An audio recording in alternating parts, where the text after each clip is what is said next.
vous arrivez à voir? Oui. C'est bon? Oui, très bien. Alors, je vais défiler. C'est bon? Ça passe? Oui, oui, c'est lisible. Très bien. D'accord, merci.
Merci à la chef du comité d'informatique de m'avoir donné la parole. On remercie la prof infiniment d'avoir accepté cette invitation de nous faire cette présentation sur un cours très important. C'est un cours d'urgence. On voit souvent la radiographie, beaucoup de médecins. Vous avez vu la présence. Il y a énormément d'étudiants ainsi il y a des... Et donc, j'espère que cette formation sera utile pour pouvoir bien interpréter la radiographie. Et je parole à la prof de sa présentation. Merci beaucoup.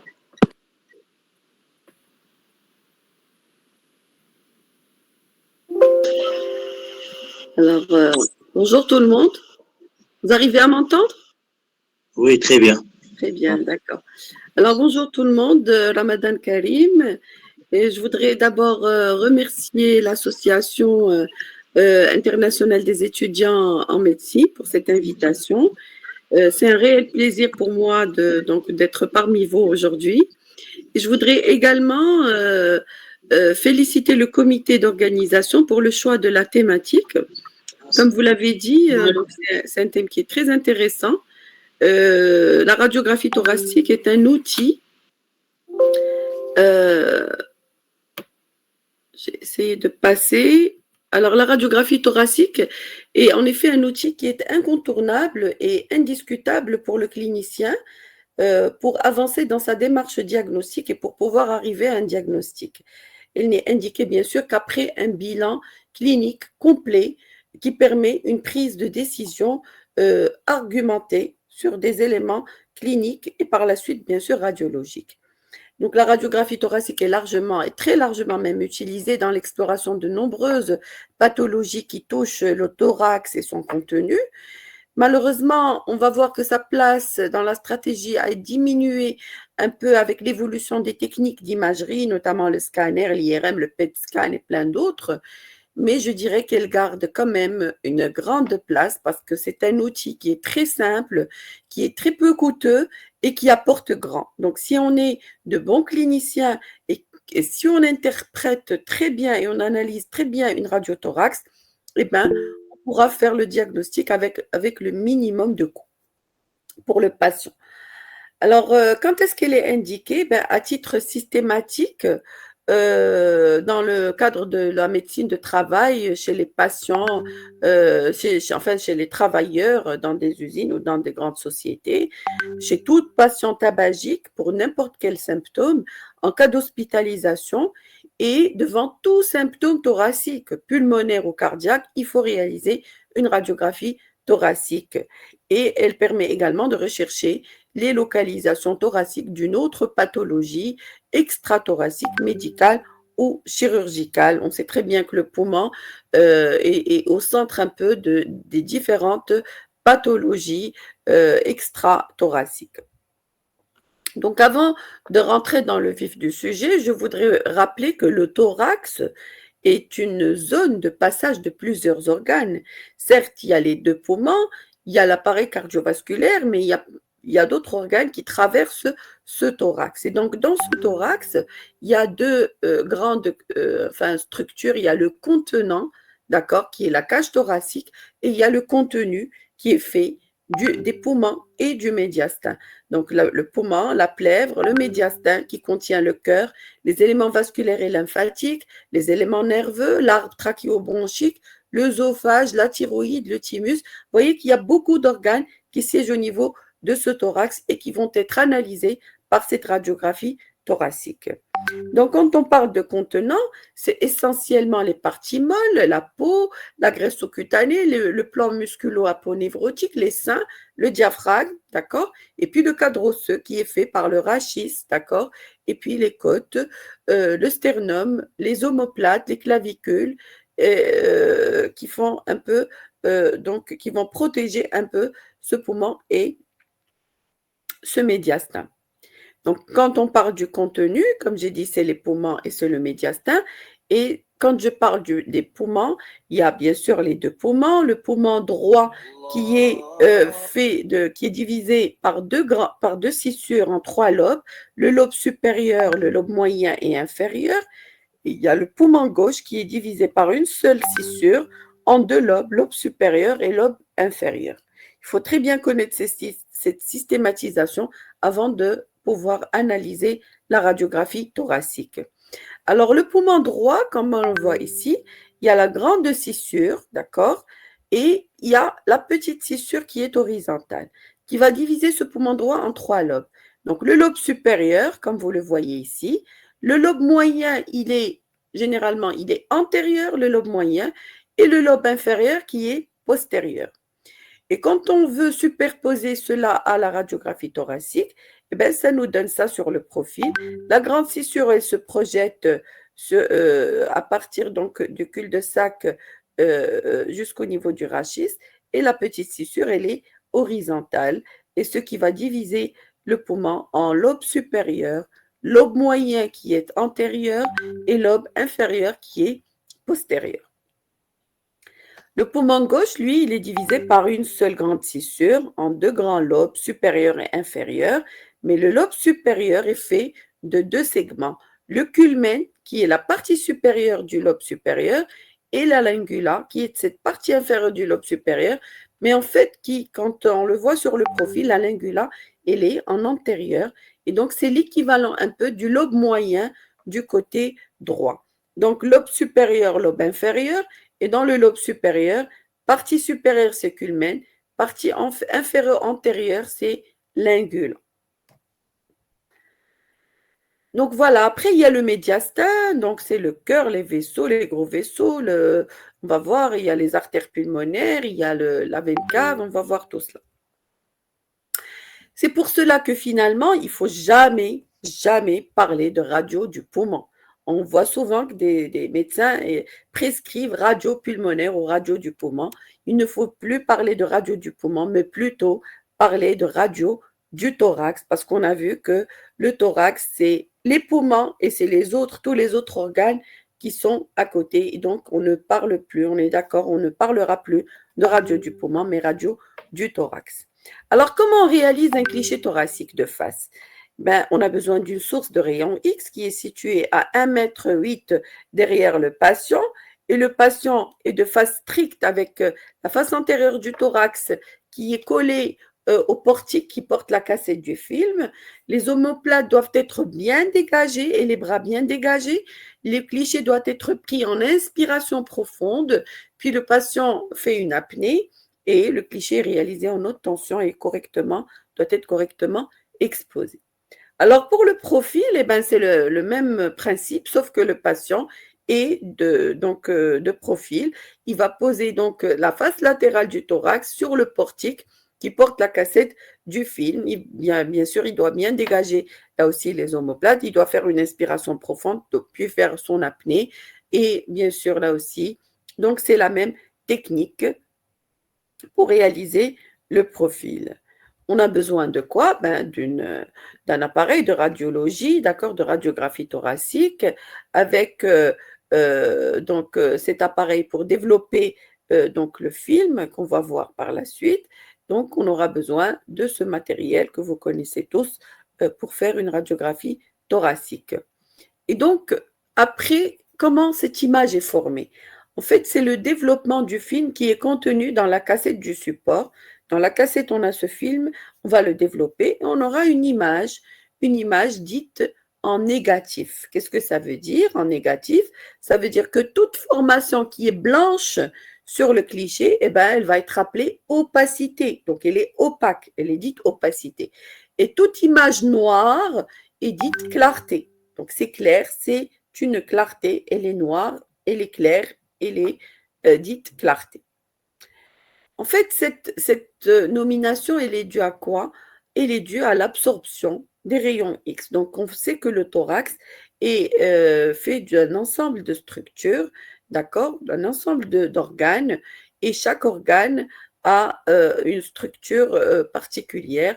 Donc, soit du liquide, c'est-à-dire du sang, les parties molles, soit de l'os, d'accord, soit de la graisse, soit de l'air. Et donc, quand le rayon X va traverser un organe dur, osseux, comme par exemple donc l'os, on aura une densité osseuse, donc très opaque. Ça va être très opaque. On va dire que c'est une opacité de densité osseuse, d'accord? On va dire que c'est une image qui est très opaque.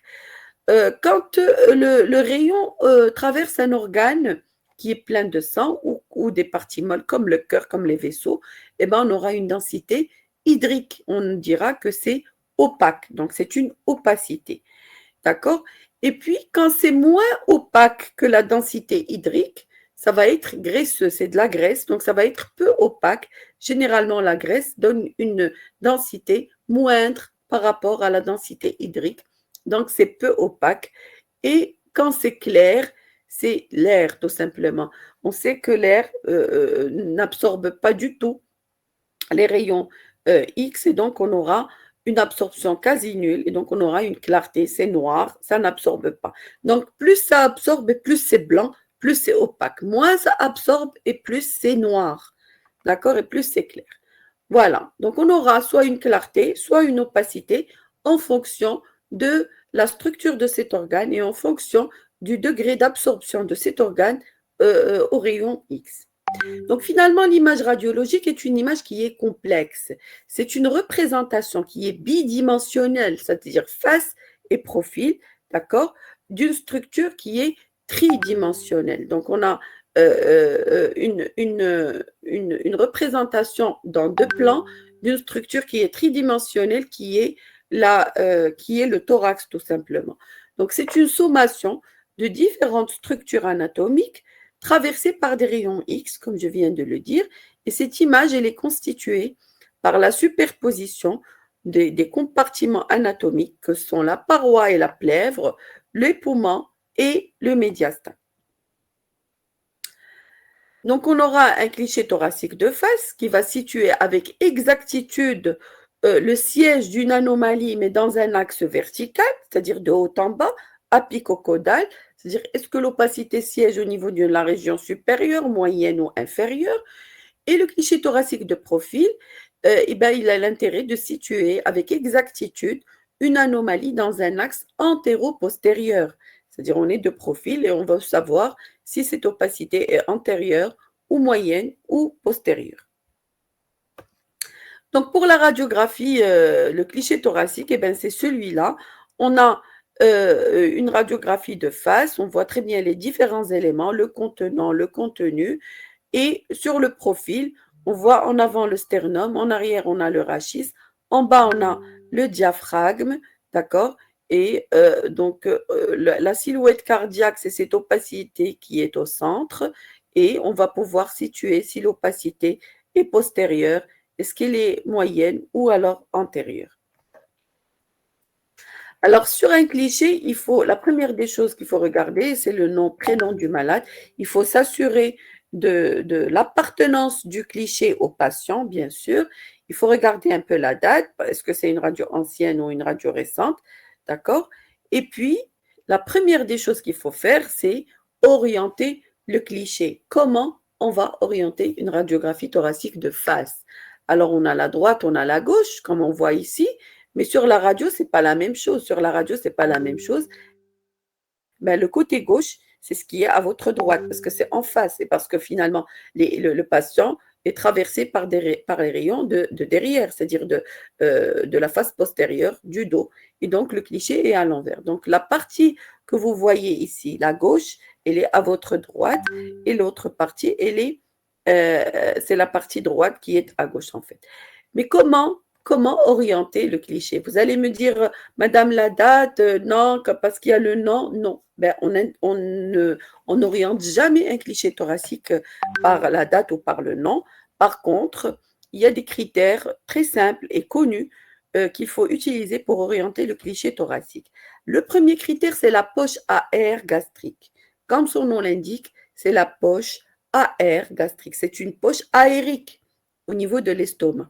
C'est-à-dire, en fait, ça correspond à la grosse tubérosité de l'estomac où on a de l'air parce que là, on sait que l'estomac est généralement à moitié plein et donc ou à moitié vide, hein, et on aura de l'air qui va monter au niveau de la région supérieure et qui va silhouetter la partie supérieure de la tubérosité gastrique.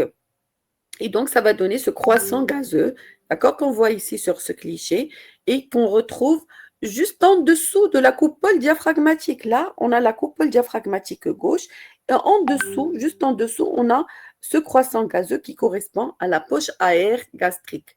On sait que l'estomac est à gauche et donc la poche à air gastrique, elle est à gauche. Et donc, on va pouvoir orienter le cliché en mettant la poche à air gastrique à gauche, d'accord?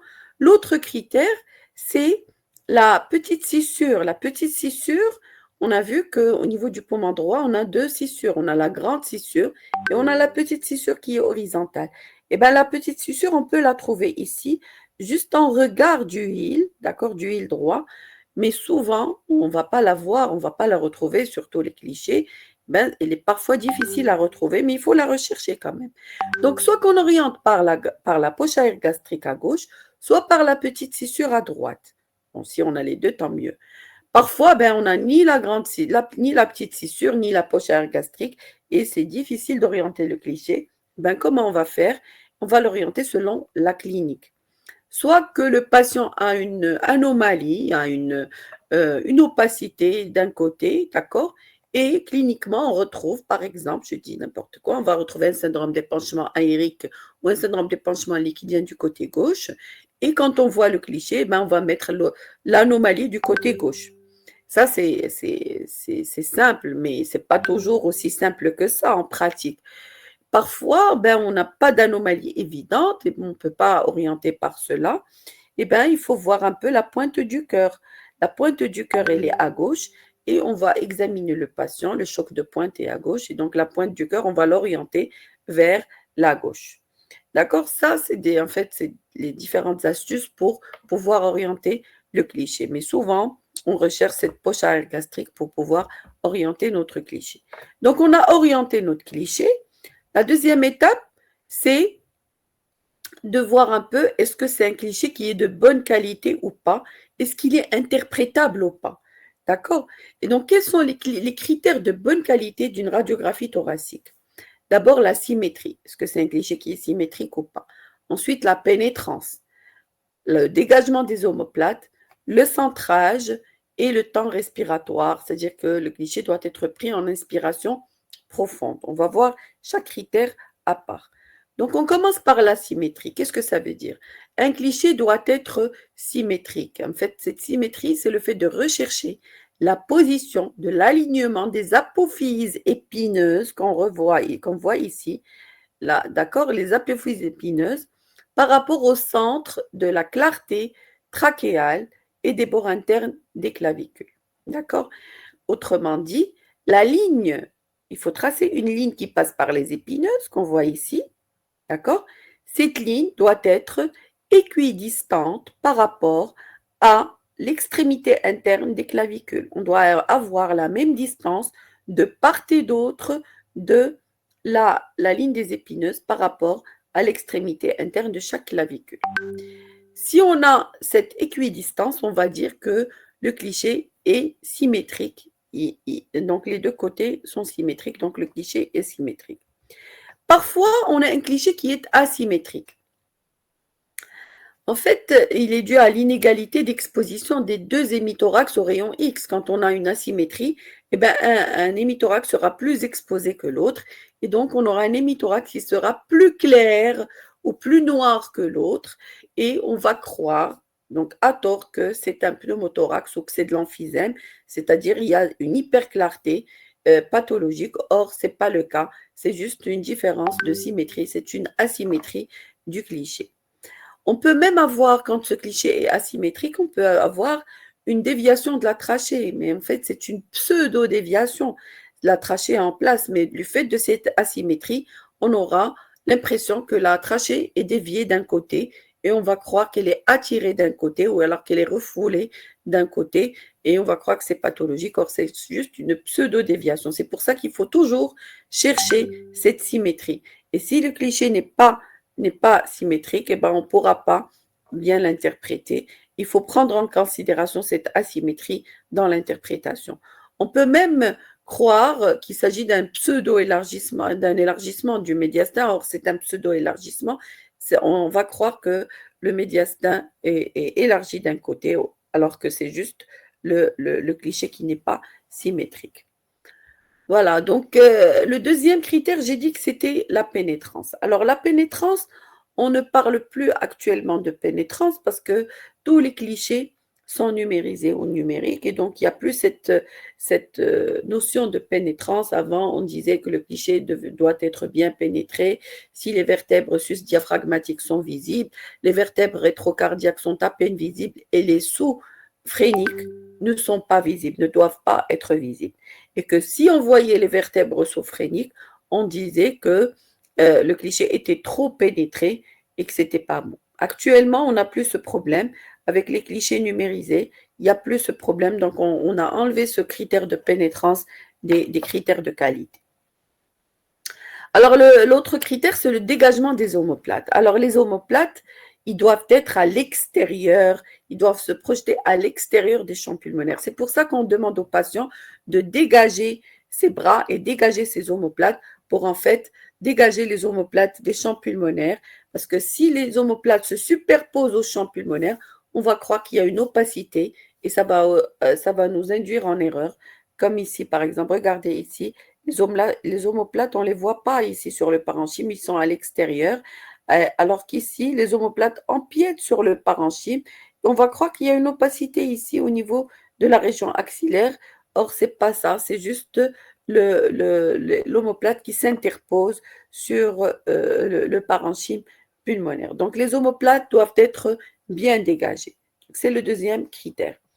Le troisième critère, c'est le centrage. Qu'est-ce que ça veut dire? Ça veut dire que tout le cliché doit être pris, d'accord? Et on doit visualiser la totalité des deux hémithorax, de l'apex jusqu'au cul-de-sac.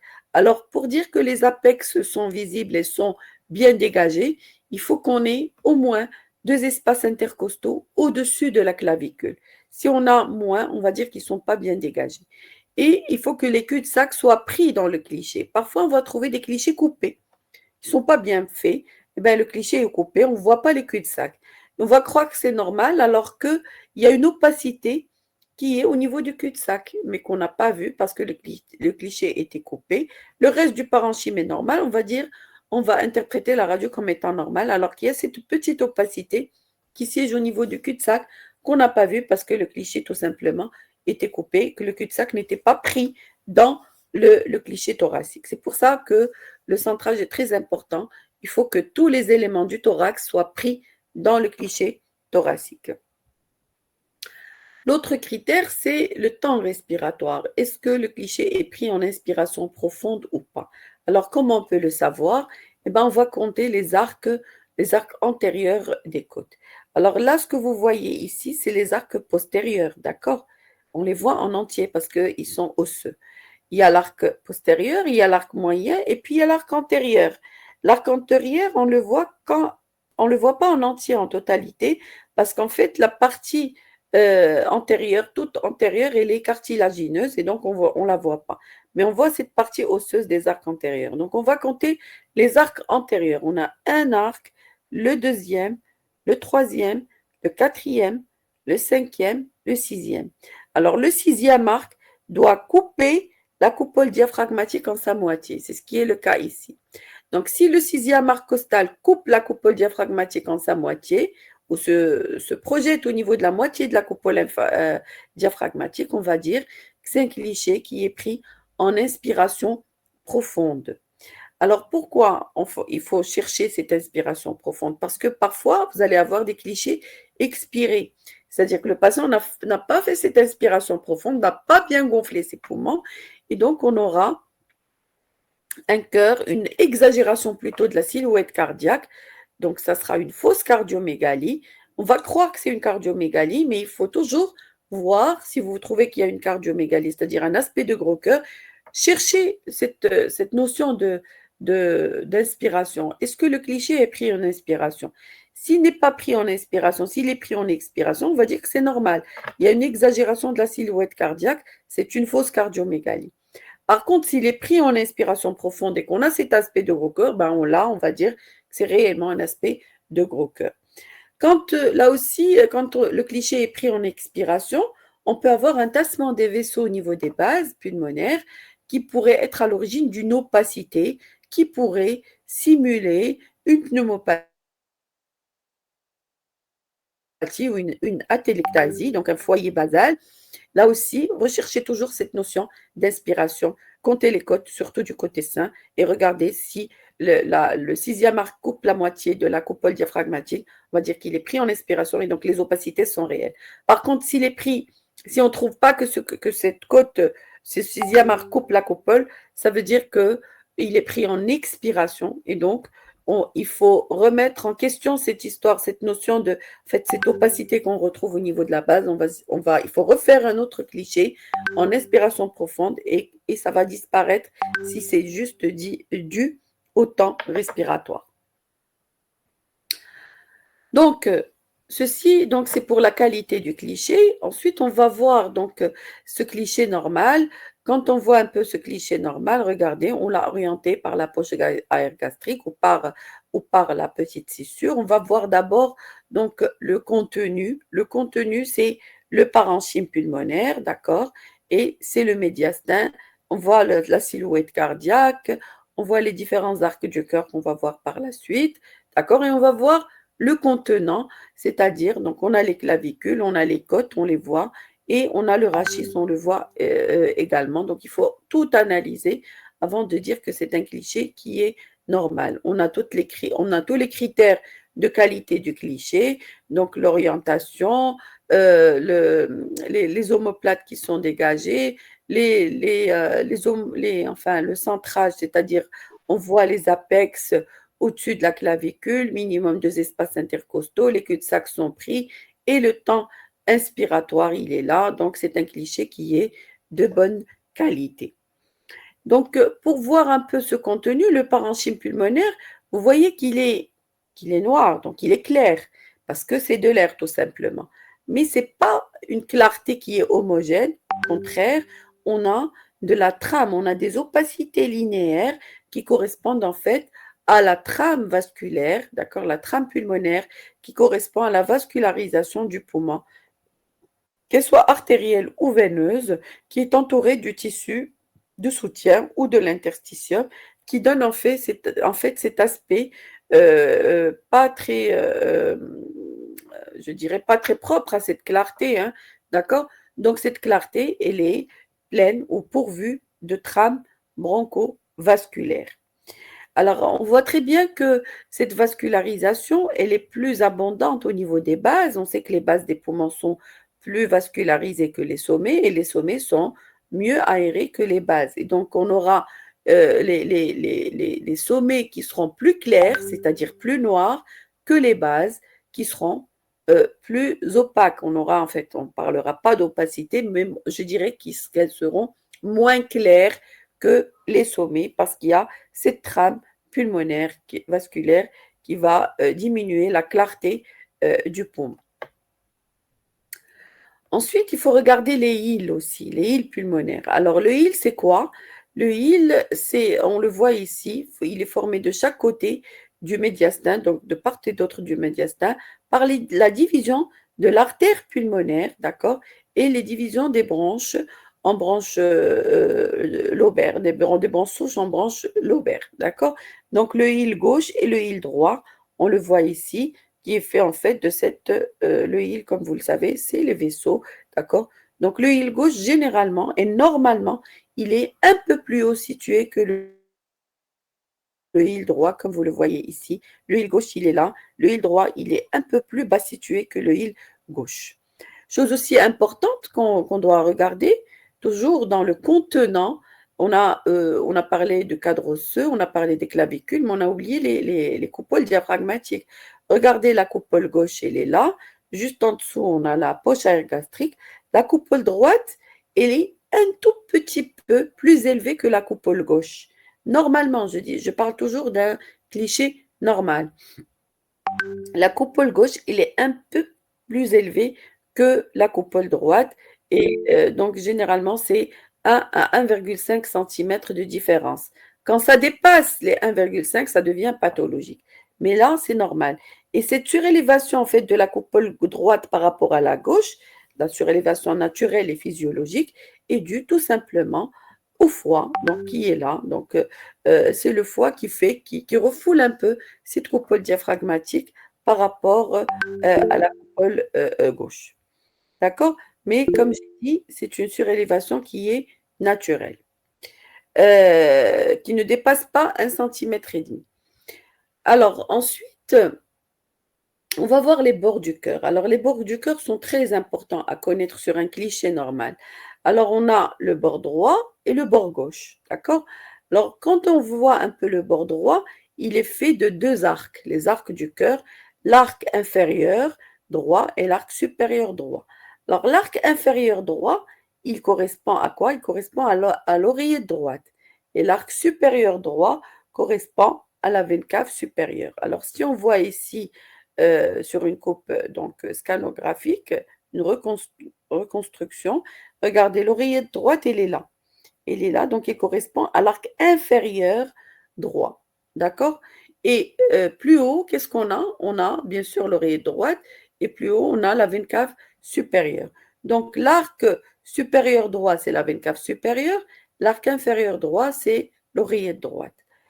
Du côté gauche, on a trois arcs. Trois, parfois vous allez retrouver dans certains bouquins qu'il y a quatre, mais généralement, on reconnaît trois. Lesquels?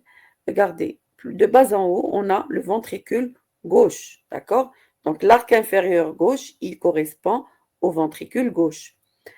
Plus haut, on a l'arc moyen gauche. L'arc moyen gauche, il correspond à quoi? Il correspond à l'artère pulmonaire. Elle est là, la côte, l'artère pulmonaire. Donc elle est là. Et plus haut, qu'est-ce qu'on a? On a le bouton aortique.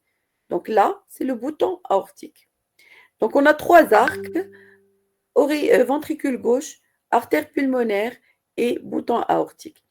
Et on peut trouver plus haut ici un autre arc qui n'est pas bien visible, c'est le tronc veineux qui est là en fait, le tronc veineux brachiocéphalique, il est là, le tronc veineux. Mais ce qu'il faut retenir, c'est qu'il y a trois arcs à gauche et deux arcs à droite. Pourquoi je vous dis ça? Pourquoi c'est important à connaître? Parce que parfois, vous allez trouver, par exemple, une convexité de l'arc moyen gauche, d'accord, du cœur. Vous n'allez pas pouvoir l'interpréter, c'est quoi, pourquoi? Eh bien, parce que tout simplement, on a une grosse artère pulmonaire. On sait que ça correspond à l'artère pulmonaire. Quand on a une grosse artère pulmonaire, une hypertension artérielle pulmonaire, eh bien, on aura une convexité de l'arc moyen gauche, par exemple. Parfois, on peut trouver une convexité de l'arc supérieur gauche et on sait que ça correspond au bouton aortique. Donc, c'est l'aorte. Qu'est-ce que ça peut être? Eh bien, on peut dire que ça peut nous faire évoquer un anévrisme de l'aorte, de la crosse de l'aorte. Ou parfois, on peut trouver une convexité de l'arc moyen gauche, l'arc inférieur gauche. Ça peut correspondre à une insuffisance ventriculaire gauche, une insuffisance cardiaque qui peut se manifester par une convexité de l'arc inférieur gauche. Donc, c'est le ventricule gauche qui est hypertrophié. Voilà, donc là aussi, au niveau du bord droit, on peut avoir une convexité ou une anomalie au niveau de l'arc supérieur droit et donc ça sera peut-être une thrombose de la veine cave ou un processus au niveau de la veine cave supérieure et donc qui va se manifester par une convexité de cet arc supérieur droit. Alors voilà, donc on a vu un peu la radiographie normale. Là, il faut comment on va interpréter une image radiologique. Comment on va interpréter une image radiologique?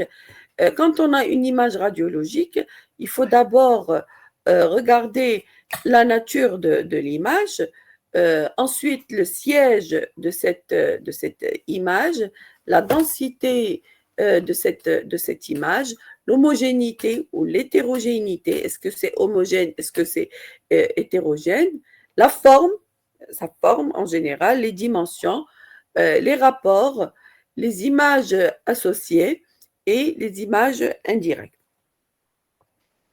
Alors, on va voir, c'est-à-dire item par item, mais il faut savoir que quand on a une image, il faut passer ces différents items un par un pour ne rien oublier et pour bien interpréter une image radiologique.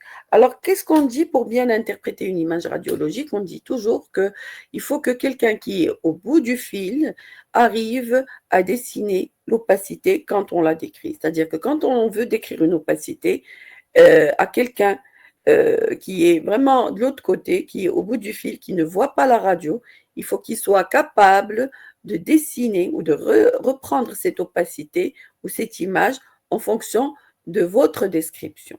C'est-à-dire que la description doit être très précise. Alors, on commence par la nature de l'image. La nature de l'image, d'abord, est-ce qu'il s'agit d'une opacité? Est-ce qu'il s'agit d'une clarté? Donc, qu'est-ce que ça veut dire? Par exemple, ici, regardez, on a dit que tout ce qui est blanc, c'est une opacité. Donc là, par exemple, on va dire que c'est une opacité parce que c'est blanc. On la voit très bien, c'est une opacité. Toujours comparer les deux côtés, côté droit et gauche, pour voir est-ce que c'est une anomalie ou est-ce que c'est normal. On a vu le cliché normal, on a vu qu'au niveau du parenchyme, normalement, on n'a pas d'opacité. Donc, quand on a une opacité qui est là, on va dire que c'est une image, on va voir est-ce qu'elle est blanche ou noire d'abord. Si elle est blanche, on va dire que c'est une opacité. Si elle est noire, on va dire que c'est une clarté. Donc, d'abord, s'agit-il d'une clarté ou d'une opacité? Ça, c'est la première des choses. Ensuite, on peut avoir une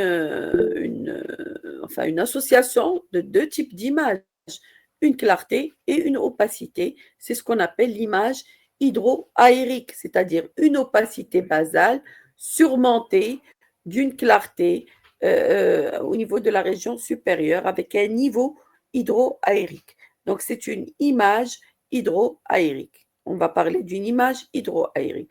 Donc, soit, je récapitule, soit c'est une opacité, donc c'est blanc, soit c'est une clarté, soit c'est une image hydroaérique. Donc, ça, c'est pour la nature de l'image. Ensuite, il faut chercher ou bien préciser le siège de cette image. C'est-à-dire, je suis en train de parler à quelqu'un, je lui dis, j'ai un patient qui a une opacité ou qui a une clarté. Et bien, il me dit, elle siège où? Parce qu'il n'est pas encore arrivé à dessiner cette anomalie que vous lui décrivez. Et ben, je vais lui dire, ça siège au niveau du tiers supérieur, de l'hémithorax ou du tiers moyen ou du tiers inférieur. D'accord? Mais ça, ce n'est pas très précis. Il faut vraiment être plus précis. Est-ce que c'est proche de la clavicule? Est-ce que c'est proche du cœur? Est-ce que c'est au niveau de la région axillaire? Où exactement? Parce que quand je lui dis tiers supérieur, tiers moyen, tiers inférieur, ce n'est pas vraiment très précis. Donc, je dois être plus précise dans ma description. Par exemple, ici, c'est une opacité, je vais dire, qui est basale droite, d'accord, qui est proche du cœur, mais qui est séparée du cœur par du parenchyme pulmonaire, qui est proche du diaphragme, mais qui reste séparé de la coupole diaphragmatique par du parenchyme pulmonaire. D'accord? Alors, cette opacité, là, par exemple, vous la voyez ici en gris, je vais dire que c'est une opacité qui est au niveau du tiers supérieur, certes, mais où exactement? Elle est sous-claviculaire, mais sous-claviculaire, interne ou externe, elle est interne. Donc, sous la clavicule, au niveau de la région interne. Donc, je dirais opacité sous-claviculaire interne. Là, par exemple, c'est une opacité sous-claviculaire, mais externe. Et là, c'est une opacité qui siège en sus-claviculaire. Et vous savez que ce qui dépasse la clavicule, la partie du poumon qui dépasse la clavicule, elle est appelée apex. Donc, c'est l'apex. L'apex, c'est la partie du poumon qu'on retrouve au-dessus de la clavicule. Donc, cette opacité, elle est apicale ou qui siège au niveau de l'apex. Donc, une opacité apicale. Là, c'est une opacité qui siège au niveau du hile, mais on ne va pas dire qu'elle est hilaire, mais à projection hilaire. Elle se projette sur le hile, parce que sur la face, elle se projette sur le hile. Maintenant, on ne sait pas si elle est antérieure, si elle est postérieure, si elle est réellement vasculaire, c'est-à-dire hilaire ou pas. Non, mais c'est une projection sur le hile. On va dire que c'est une opacité à projection hilaire. Et sur ce cliché, donc, c'est une opacité qui se projette au niveau du cul-de-sac cardio-phrénique, c'est-à-dire entre le cœur et le diaphragme, donc cardio-phrénique. Et là, c'est une opacité qui est très basse, hein, qui est très proche du cul-de-sac. C'est pour ça que je vous ai dit que quand un cliché est coupé, eh ben, on peut passer à côté des opacités qui siègent au niveau des cul-de-sac et dire à tort que c'est un cliché qui est normal. Or, ce n'est pas le cas. Donc là, c'est une opacité qui est vraiment proche du cul-de-sac et elle est axillaire basse. D'accord? Là, c'est une opacité entre le hile et la région axillaire. Donc, je vais dire que c'est une opacité qui est inter-hilo-axillaire. Inter-hilo-axillaire. Et là, c'est une opacité qui est au niveau de la région axillaire, donc axillaire moyenne. Si elle est plus haute, axillaire haute. Si elle est plus basse, axillaire basse. Alors, le problème qui se pose, c'est quand j'ai une opacité, d'accord, par exemple ici, qui est à proximité du cœur, de la silhouette cardiaque, et je ne sais pas si elle est antérieure ou postérieure. Est-ce que je peux savoir sur la face si elle est antérieure ou postérieure? Quand j'ai une opacité sur la face, je ne peux pas savoir si elle est postérieure ou antérieure, sauf si elle est vraiment à côté d'un organe et qu'elle a la même opacité que cet organe. Là, je pourrais dire si elle est antérieure ou postérieure en utilisant le signe de la silhouette. Alors, que dit ce signe de la silhouette? C'est quand on a deux opacités qui ont la même densité et quand le bord de l'une efface le bord de l'autre, quand les deux bords s'effacent mutuellement, on va dire que les deux opacités siègent au même plan. Quand les opacités ne s'effacent pas mutuellement, eh ben on va dire qu'elles sont dans des plans différents. L'une est antérieure et l'autre est postérieure. Si on applique ça à une opacité qui est à proximité du cœur, comme cela, donc si l'opacité efface le bord du cœur, on ne voit plus le bord correspondant du cœur, ben on va dire qu'elle est au même plan que le cœur. On sait que le cœur est antérieur, donc l'opacité serait antérieure. Quand l'opacité, on n'efface pas le bord du cœur, le bord correspondant du cœur. On arrive quand même à voir le bord correspondant du cœur à travers l'opacité. On va dire qu'elle n'est pas au même plan que le cœur et donc elle est probablement postérieure. Ça, c'est pour bien avancer, même sur la face, pour dire est-ce qu'elle est antérieure ou postérieure. Déjà, sur la face, on peut dire elle est probablement antérieure ou postérieure. Maintenant, pour être sûr, on va faire un profil qui va nous montrer que c'est antérieur ou postérieur. Ensuite, il faut voir la densité de l'image. La densité de l'image, est-ce qu'elle est très dense, d'accord? Une densité calcique, c'est-à-dire plus dense que le cœur. On se réfère toujours à la densité ou à l'opacité cardiaque, parce que l'opacité du cœur, c'est les parties molles, c'est le sang, d'accord? Et donc ça, c'est une opacité c'est l'opacité normale. Et donc, quand on a une image qui a la même densité que le cœur, on va dire qu'elle est dense. Quand elle est moins dense que cette densité du cœur, elle est peu dense. Elle a une densité qui peut être graisseuse ou autre, donc elle est peu dense. Quand c'est plus dense que la densité du cœur, elle est très dense. On va dire qu'elle est très dense. Elle est très opaque. Elle a une densité calcique. D'accord? Donc, on va dire opacité qui siège au niveau du tiers moyen inférieur au supérieur, et les sauts claviculaires et la projection hilaire, donc avec précision, d'accord? Et puis, elle est antérieure, postérieure, et puis elle est dense. Est-ce qu'elle est dense ou pas? Est-ce qu'elle est peu dense? Est-ce qu'elle est très dense? Voilà, donc opacité, dense, le siège et la densité. Ensuite, l'homogénéité. Elle est dense, est-ce qu'elle est homogène ou hétérogène? Alors, comme vous le voyez ici, c'est une opacité qui est dense, qui a la même densité que le cœur, donc elle est dense, d'accord?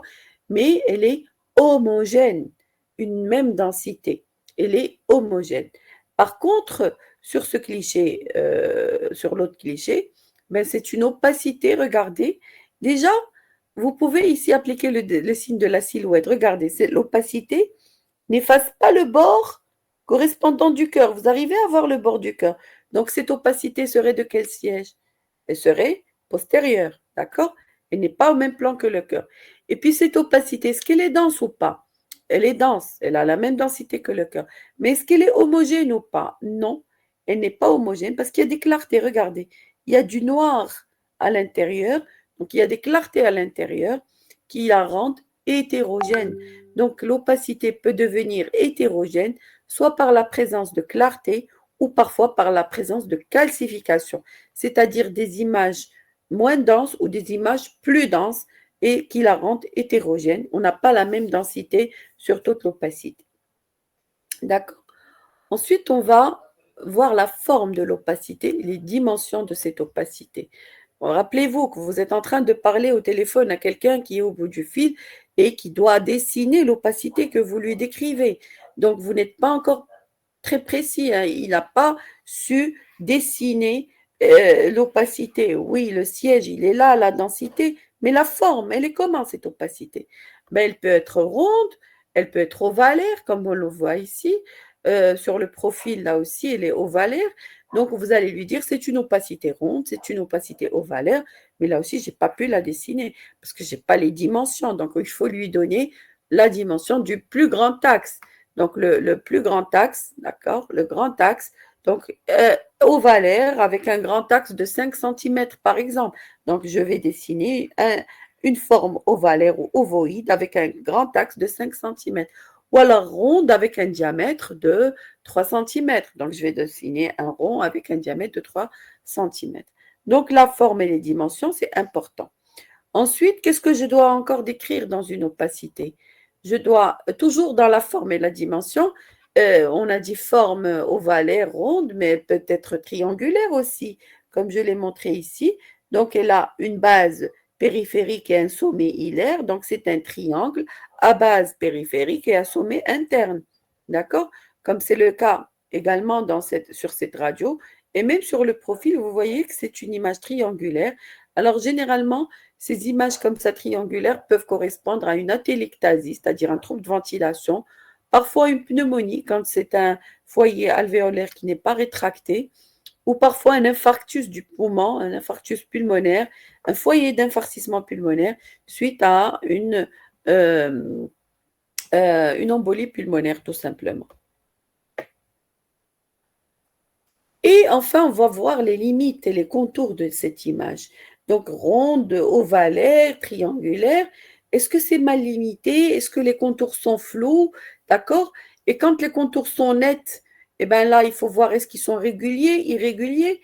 Donc là, par exemple, c'est une opacité à limite ou à contours qui sont nets. D'accord? Donc, il n'y a pas de problème. Comme c'est le cas ici, c'est une opacité à contours nets, d'accord? Et réguliers. Ça peut être, les contours peuvent être flous, d'accord? Les limites floues, et donc on ne peut plus parler de contours nets et réguliers, irréguliers. Non, la limite est floue, donc c'est une opacité à limite ou à contour flou, d'accord? Quand les contours sont nets, quand les limites sont nettes, comme ici, les limites, on les voit très bien, elles sont nettes. Là, il faut voir est-ce que c'est régulier ou pas régulier. Là, c'est régulier, d'accord? Et là, elles sont nettes, les limites, mais elles sont irrégulières, d'accord? C'est irrégulier, il y a des irrégularités. Donc, on va dire opacité, ronde, 3 cm de diamètre, à contour net, bien limité, et les limites sont nettes et régulières, ou parfois, donc on va dire limite nette mais irrégulière, ou alors limite flou à contour flou. D'accord? Et les rapports avec les organes de voisinage, notamment donc le cœur, quand c'est une opacité qui est proche du cœur, il faut voir si elle efface le bord du cœur, comme c'est le cas ici de cette opacité qui est médiastinale, qui efface le bord du cœur. On ne voit plus le bord du cœur. On voit le bord gauche du cœur, il est là, mais le bord droit, il est où? On ne le voit plus. Donc c'est une opacité qui efface le bord du cœur. Et là, je reviens à mon signe de la silhouette que je vous ai expliqué. Ben, cette opacité efface le bord gauche du cœur. Donc, elle est au même plan que le cœur, elle est donc antérieure. D'accord? Parce que c'est une opacité qui a la même densité que le cœur, mais surtout qui efface le bord correspondant du cœur. Donc, elle est en même plan que le cœur. Donc, voilà le signe de la silhouette aussi. C'est une opacité médiastinale, d'accord? La limite qui est convexe vers le parenchyme. Et la limite interne, on ne la voit pas. Et elle efface le bord droit du cœur, d'accord? C'est une masse qui est antérieure, donc c'est une tumeur. Après donc, les investigations, il s'agit d'une tumeur thymique. Donc c'est un thymome qui est antérieur, qui est au même plan que le cœur. Sur la radio, il va effacer le bord droit du cœur. Là aussi, en appliquant le signe de la silhouette, on a cette énorme opacité, d'accord, d'allure médiastinale. Le bord interne est noyé dans le médiastin et le bord externe est convexe vers le parenchyme, mais cette opacité efface le bord du cœur. On va croire que tout ça est le cœur, hein, parce qu'on voit le bord gauche du cœur, mais on ne voit pas le bord droit du cœur. Il est effacé, donc on va dire que c'est une opacité qui efface le bord du cœur, le bord droit du cœur, et elle est au même plan que le cœur, donc elle est antérieure. Là aussi, donc c'est un tératome, c'est une tumeur germinale, c'est un tératome antérieur, tumeur médiastinale antérieure. Là, c'est différent. Regardez, c'est une opacité, d'accord, qui est à proximité du cœur, mais qui n'efface pas le bord gauche du cœur. Regardez le bord gauche du cœur, vous le suivez, vous arrivez à le suivre, d'accord? Donc, c'est une opacité qui n'efface pas le bord gauche du cœur, elle est donc postérieure. Là, c'est un processus tumoral, c'est un carcinome bronchogénique, un cancer du poumon qui siège au niveau du fouleur, au niveau du poumon. Alors, on sait que toute opacité qui se projette sur le hile, qui se projette sur la région hilaire, et quand elle est parenchymateuse, elle est souvent postérieure parce que c'est le fouleur qui se projette sur cette région-là. Donc, c'est un processus tumoral du fouleur du poumon, donc, et qui est postérieur. C'est pour ça qu'il n'efface pas le bord gauche du cœur. Là aussi, regardez ce processus, c'est une opacité, d'accord, qui est dense, homogène, à limite nette, mais qui n'efface pas le bord gauche du cœur. Donc, c'est une opacité qui est de siège postérieur. Là aussi, c'est un cancer du fouleur. Quand on a fait le profil chez ce patient, ben, on a trouvé que le processus, ou l'opacité plutôt, elle est postérieure. Regardez, le cœur, il est là, et le rachis, il est là, le sternum, il est là. Donc là, on a l'espace clair rétrosternal, là, on a l'espace clair rétrocardiaque, là, on a la silhouette cardiaque, et en postérieur, en arrière du cœur, on a cette opacité qui correspond à cette opacité qui n'efface pas le bord du cœur. Effectivement, elle n'est pas antérieure, elle est postérieure. Un autre signe très important, c'est le signe du défilé cervico-thoracique. Alors, ce signe du défilé cervico-thoracique, c'est quand on a une opacité au niveau du détroit supérieur du thorax, au niveau du sommet, au niveau de la région supérieure du thorax. En fait, son existence tient au fait anatomique que l'apex pulmonaire ne dépasse qu'en arrière le plan passant par le bord supérieur du manubrium sternal. Parce qu'on a le manubrium sternal et l'apex pulmonaire, quand il dépasse le manubrium, ben, il est postérieur. L'apex du poumon est postérieur, il est en arrière de la clavicule. D'accord? Donc, si on va de ce principe, eh ben, quand on a une opacité, alors suivez ma flèche, quand on a une opacité qui se projette au niveau de cette région supérieure, d'accord, surtout en interne, en médiastinal, d'accord, il faut suivre les limites externes de cette opacité. Quand la limite externe, le bord externe de cette opacité dépasse la clavicule et on arrive à le suivre au-dessus de la clavicule, ça veut dire qu'il est toujours silhouetté par l'air et qu'il est toujours au niveau du poumon. Donc, c'est une opacité. Et quand ça dépasse la clavicule et qu'on est toujours au niveau du poumon, donc c'est où? C'est l'apex. Et l'apex, on a dit que c'est postérieur. Donc, cette opacité a plus de chances d'être postérieure. Par contre, quand cette limite ou ce bord externe s'arrête au niveau de la clavicule et on n'arrive pas à le suivre au-dessus de la clavicule, eh ben, ça donne cet aspect de coupe à champagne, cette image-là. Donc, cet aspect de coupe à champagne, c'est-à-dire que le bord ou l'opacité ne se continue pas au-dessus de la clavicule et on va dire que cette opacité a plus de chances d'être antérieure et pas postérieure. D'accord? Donc, ce sont des signes sémiologiques qui nous orientent vers le siège de l'opacité et qui peuvent aussi nous orienter vers un diagnostic. Voilà, donc si on veut appliquer ce signe du défilé cervico-thoracique, regardez là, on a une opacité qui est médiastinale. Je suis sa limite externe, je la suis avec la flèche et elle s'arrête au niveau de la clavicule. Au-dessus, il n'y a plus d'opacité, il y a la clarté du poumon. Donc, on n'arrive plus à la suivre au-dessus de la clavicule. Donc, c'est cette image en coupe à champagne, d'accord, et qui est en faveur du siège antérieur de cette opacité. Donc, on va dire qu'elle n'est probablement pas postérieure. Il faut toujours aller compléter par un profil et par, bien sûr, les autres investigations. Mais sur la face, on peut dire déjà qu'elle n'est pas postérieure et qu'elle est très probablement antérieure. Et donc, après, il s'est avéré que c'est un goitre cervico-thoracique ou un goitre plongeant. Alors là aussi, donc cette opacité, on arrive à la suivre au-dessus de la clavicule. Elle est donc postérieure.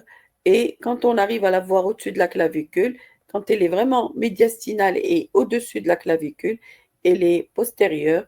Il s'agit d'un neurinome, d'une tumeur nerveuse qu'on retrouve souvent. Les tumeurs nerveuses siègent souvent au niveau du médiastin postérieur. Alors là, on a cette opacité, ce qu'on appelle une opacité en poire. C'est une opacité toujours médiastinale, latérotrachéale, d'accord? Et le bord externe de l'opacité franchit la clavicule et on arrive à le suivre au-dessus de la clavicule. Vous voyez? On arrive à le suivre au-dessus de la clavicule. Et donc, c'est un siège qui est médiastinal postérieur. Il s'agit d'un goitre plongeant, mais qui est postérieur. Donc, il est ectopique, il est postérieur, il plonge en postérieur. D'accord? L'autre signe, c'est le signe du défilé thoraco-abdominal. Eh bien, c'est l'homologue du signe cervico-thoracique, mais en basal. On a vu le signe thoraco-abdominal en haut, le signe cervico-thoracique en haut. Thoraco-abdominal, c'est entre le thorax et l'abdomen. Là aussi, c'est quand on a une opacité, d'accord, basithoracique, et quand les bords de cette opacité basithoracique se continuent en dessous du diaphragme. Qu'est-ce que ça veut dire? Si on arrive à voir toutes les limites de l'opacité en dessous du diaphragme, même en dessous du diaphragme, ça veut dire que cette opacité est silhouettée par l'air pour qu'on puisse la voir. Ça veut dire qu'elle est intrathoracique, elle est parenchymateuse, qu'elle est au niveau du poumon. Par contre, quand on a cette opacité au niveau du thorax, qu'on arrive à voir, mais qu'on ne suit plus, qu'on perd les limites en dessous du diaphragme, qu'est-ce que ça veut dire? Ça veut dire que sa partie inférieure n'est pas au niveau du thorax, elle est au niveau de l'abdomen. Sa partie supérieure est thoracique et la partie inférieure, elle est abdominale parce qu'on ne la voit plus. Elle se confond avec les opacités de l'abdomen, d'accord? Et donc, c'est ce qu'on appelle le signe de l'iceberg parce qu'on voit que cette partie émergente qui est au niveau du thorax parce que tout simplement, c'est une opacité qui est silhouettée par l'air, c'est pour ça qu'on la voit, d'accord? Mais la partie basale, elle est au niveau de l'abdomen, donc une partie est thoracique et une autre partie est abdominale. Par contre, quand on voit toutes les limites, même en dessous du diaphragme, on va dire que c'est une opacité qui est parenchymateuse. D'accord? Alors, je vous montre un exemple. Par exemple, ici, regardez, c'est une radiographie thoracique de face et on voit une opacité arrondie qui siège au niveau de la base du thorax, d'accord? À droite, on la voit ici, l'opacité, on voit la limite, les limites nettes, les limites externes qui sont nettes, mais là, on voit la partie, la continuité du bord de l'opacité sous la coupole diaphragmatique droite. On arrive à la voir en dessous de la coupole diaphragmatique droite. D'accord? Donc, ça veut dire que c'est une opacité, d'accord, qui est parenchymateuse, d'accord, mais qui est postérieure parce qu'on arrive à la voir donc en dessous de la coupole diaphragmatique, donc elle est parenchymateuse. Regardez la limite. Je ne sais pas si vous arrivez à la voir, mais on arrive à la voir en dessous de la coupole diaphragmatique.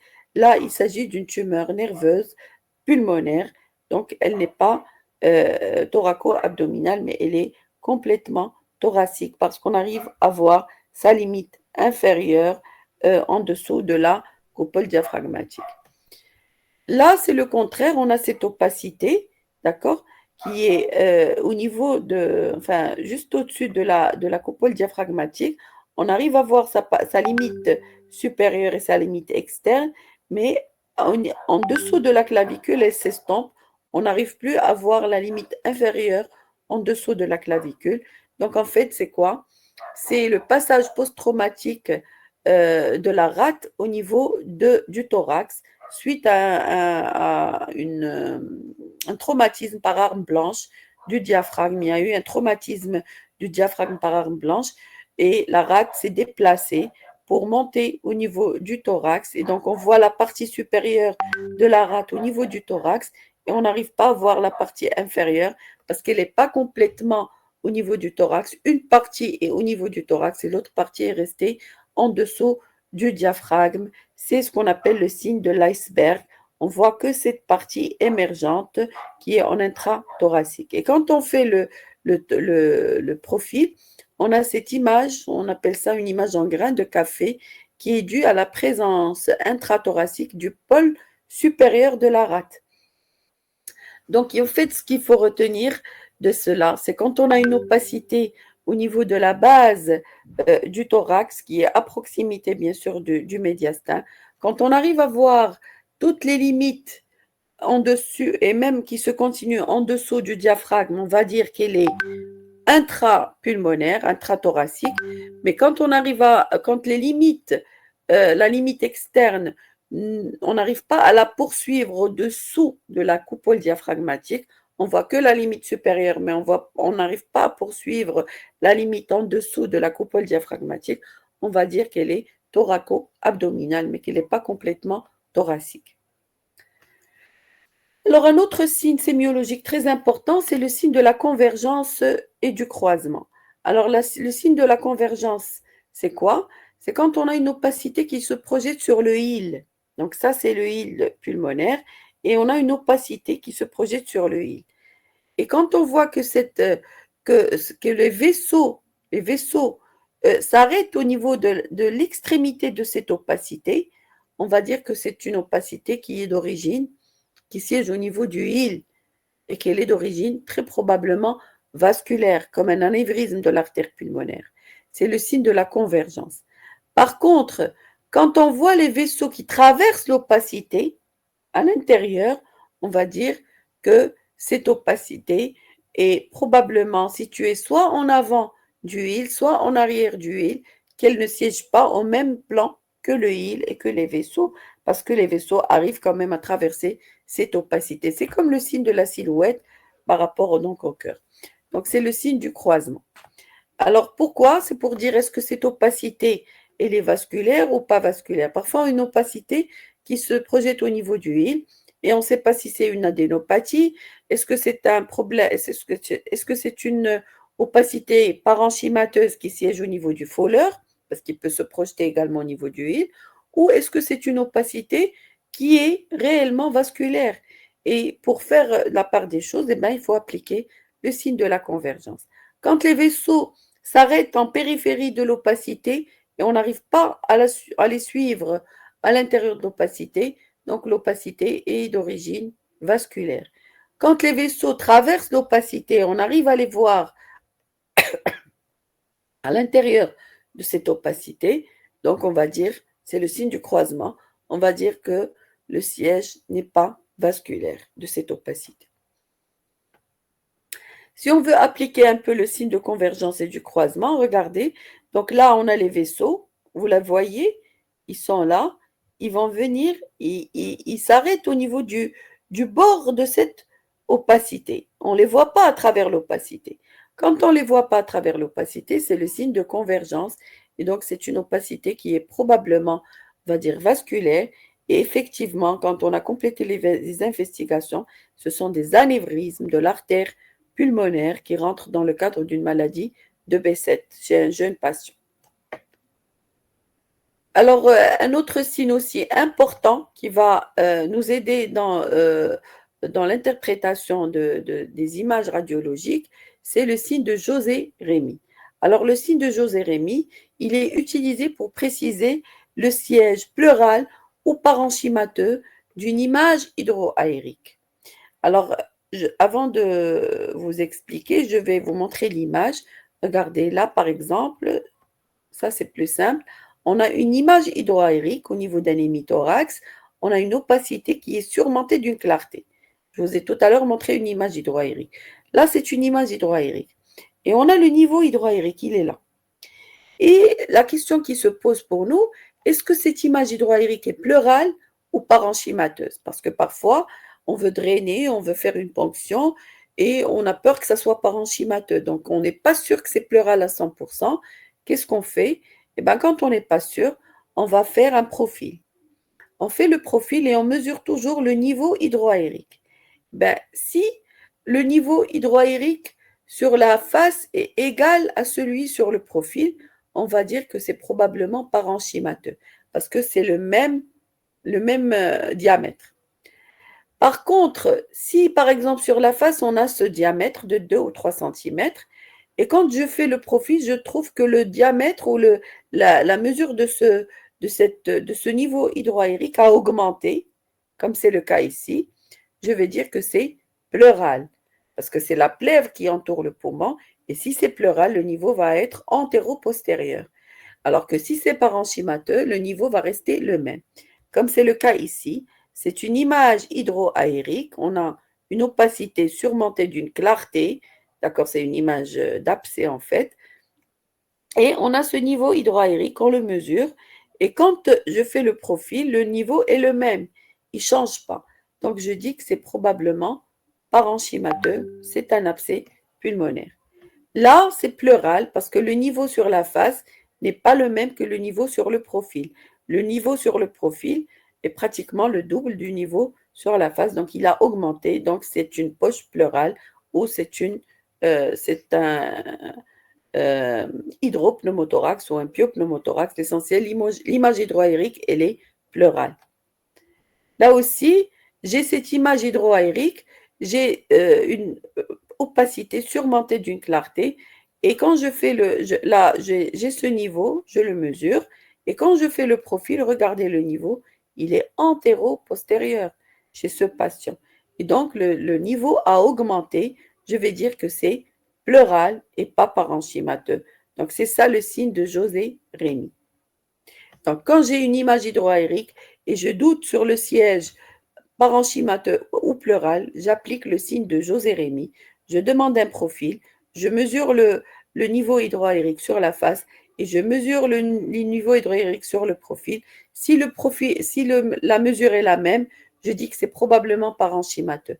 Si le niveau augmente sur le profil par rapport à la face, je dis que l'image hydroaérique, elle est pleurale. Un autre signe qu'on doit connaître, c'est l'image en jumelle. Alors, l'aspect de l'image en jumelle, c'est un excellent indicateur étiologique en pathologie pulmonaire. En fait, ces images qui siègent au niveau du île ou en juxta-hilaire sont constituées de deux coupes. Une coupe frontale qui est juxtaposée d'une artère pulmonaire et d'une branche. Vous savez que les branches ont toujours des vaisseaux satellites. Chaque fois qu'on a une branche, on a un vaisseau, on a une artère qui est satellite. Et donc, ça nous fait une image en jumelle. Un œil qui correspond à l'œil vasculaire, qui sera opaque, qui sera blanc parce que ça contient du sang, et un œil qui est clair parce que ça contient de l'air, c'est la bronche, tout simplement. Donc, cette image en jumelle, c'est l'œil bronchique et l'œil vasculaire. D'accord? Donc, qu'est-ce qu'on a? Eh bien, on peut avoir plusieurs modifications pathologiques de cette image en jumelle. Par exemple, l'œil vasculaire va être dilaté et son diamètre devient supérieur à l'œil bronchique, ce qu'on appelle l'image dite en saut ou en pain à cacheter, quand l'œil vasculaire double de volume et devient supérieur à l'œil bronchique. Et donc, ce signe traduit quoi? Il traduit qu'il y a une augmentation de la pression au niveau du vaisseau, et donc c'est une hypertension artérielle pulmonaire de type précapillaire, donc c'est ce qu'on appelle l'hypertension pulmonaire capillaire ou le cœur pulmonaire chronique. Parfois, l'œil bronchique devient supérieur à l'œil vasculaire.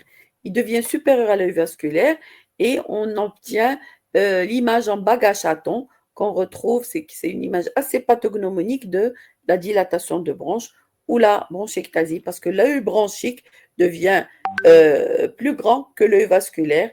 Alors l'œil bronchique est clair, il est vide de l'intérieur, et l'œil vasculaire est petit, il est opaque, donc ça donne comme une image en bague à chaton. On peut avoir un épaississement de la paroi bronchique en cas de BPCO, et là c'est toujours pour l'hypertension pulmonaire, d'accord? Et parfois on peut trouver un œil bronchique qui est entouré d'un halo blanchâtre, d'accord, en cas d'insuffisance cardiaque gauche, qui est due en fait à la présence d'un œdème interstitiel qui siège dans la gaine péribronchique. Alors c'est ce que je viens de vous dire. Regardez, l'œil vasculaire il est opaque, hein, même s'il est noir ici, mais ça veut dire que c'est opaque. Et l'œil bronchique, il est vide à l'intérieur, donc il sera noir en fait.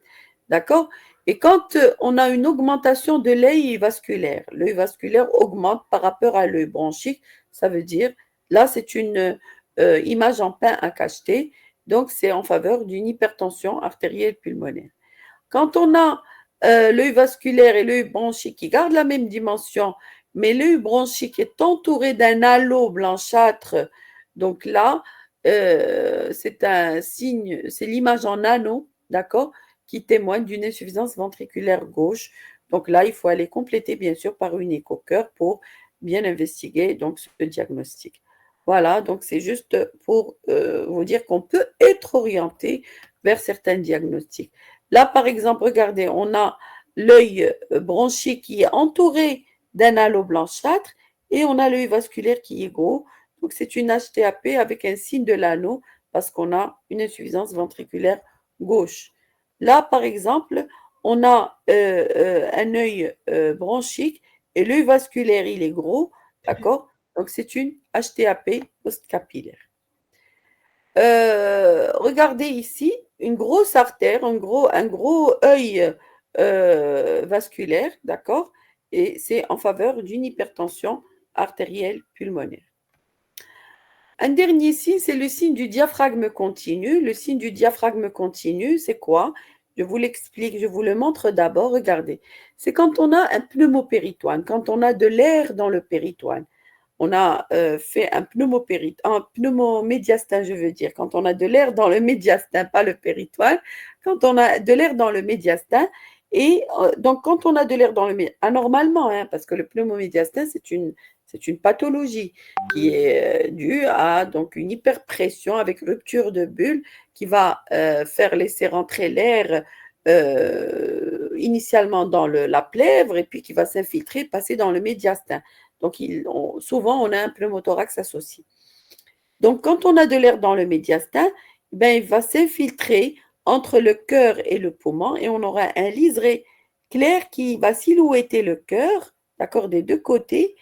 Mais le signe pathognomonique du pneumomédiastin, c'est le signe du diaphragme continu. Regardez, on a l'impression que le diaphragme ici est continu et que le cœur ne repose pas sur le diaphragme, mais qu'il y a une clarté qui sépare le cœur du diaphragme. Je ne sais pas si vous voyez ce liseré clair qui sépare le cœur du diaphragme. C'est ce qu'on appelle le signe du diaphragme continu. Alors, normalement, si vous revoyez les autres radios, on n'a pas ce liseré clair qui sépare le cœur du diaphragme. Le cœur repose directement sur le diaphragme et c'est la même opacité.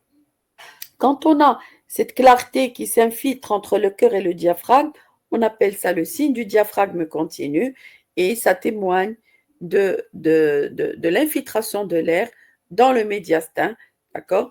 Et c'est en faveur du pneumomédiastin. Donc, quand vous le voyez, quand vous avez un pneumomédiastin, cherchez ce signe du diaphragme continu. Enfin, donc le bronchogramme aérien. Le bronchogramme aérien, on le retrouve dans le syndrome alvéolaire, quand on a une opacité de type alvéolaire. Alors, l'opacité de type alvéolaire, c'est quoi? Ce sont des alvéoles qui sont pleines de sérosité inflammatoire, de dépôts de fibrine ou autres. Et au sein de donc ça donne une opacité, d'accord? Mais au sein de cette opacité, on a une arborisation bronchique qui est dessinée, ou bronchiolaire qui est dessinée. Ça veut dire qu'il y a encore un peu d'air qui passe au sein de cette petite bronchiole, au sein de ces alvéoles pour arriver à ces alvéoles qui sont pleines de sérosité. Donc, ça prouve que c'est alvéolaire, que c'est pas pleural, que c'est pas pariétal, mais c'est plutôt alvéolaire parce qu'il y a l'air du poumon qui est encore là. Donc, ça donne ça comme aspect. Et si on voit sur la radio, regardez, c'est un foyer alvéolaire, c'est une opacité à limite floue, d'accord? Et au sein de cette opacité, on a des clartés linéaires qui dessinent une arborisation, d'accord? Claire. Donc, ces clartés, c'est les bronchioles qui sont au sein qui arrivent au niveau de ces alvéoles. Donc, ça veut dire que c'est alvéolaire tout simplement. Là, c'est une pneumonie qui est en train de s'abséder. Alors, je finis avec deux derniers signes. Le signe de Wood ou l'indice de Wood sur une radiographie thoracique. Vous allez voir les îles, recherchez toujours les îles et regardez le calibre de l'artère pulmonaire. Quand on a un calibre de l'artère pulmonaire qui est inférieur à 16 mm, on dira que ça c'est l'artère pulmonaire qui est au niveau du île. Le diamètre de 16 mm, il est normal. Quand ça dépasse 16 mm, on va dire qu'il y a une grosse artère pulmonaire et que c'est en faveur d'une hypertension artérielle pulmonaire. Et d'ailleurs, chez ce patient, quand on a mesuré, et le diamètre, il est supérieur à 16 mm, d'accord? Et donc, c'est une hypertension artérielle pulmonaire. Et si vous voyez un peu le côté gauche, regardez les bords du cœur. On a vu les bords du cœur. Le bord inférieur gauche, le bord moyen gauche, il est comment? Il est convexe, d'accord? Et le bord moyen gauche, il correspond à quoi? Il correspond à l'artère pulmonaire. Donc, c'est une convexité de l'arc moyen gauche, Donc, c'est en faveur d'une hypertension artérielle pulmonaire. D'accord? Alors, ce que vous voyez ici, c'est juste des artefacts. Il faut faire attention aux artefacts. Ce n'est pas des anomalies, ce n'est pas des lésions radiologiques, mais c'est plutôt des artefacts. C'est un patient qui est peut-être hospitalisé en réanimation et c'est pour ça qu'il a ces artefacts. Alors, enfin, l'index cardiothoracique. Alors, je vous ai parlé tout à l'heure d'une cardiomégalie. Quand est-ce qu'on parle d'un gros cœur ou d'un aspect de gros cœur? Il faut toujours, sur un cliché, mesurer l'index cardiothoracique. Comment on le mesure?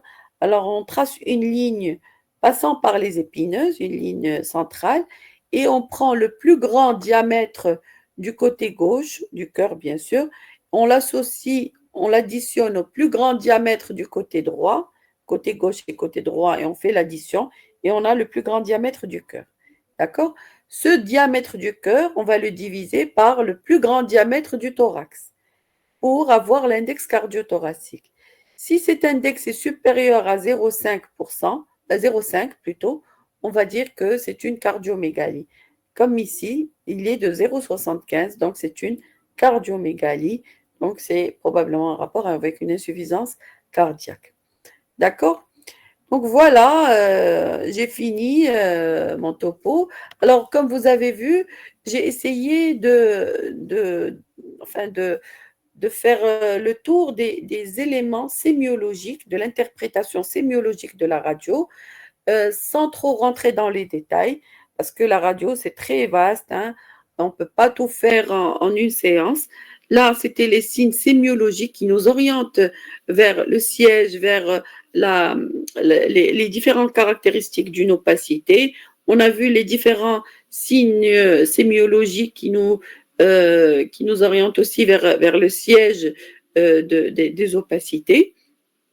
Et on peut toujours compléter, si vous voulez, par la suite, par un niveau 2, c'est-à-dire parler des grands syndromes radiologiques.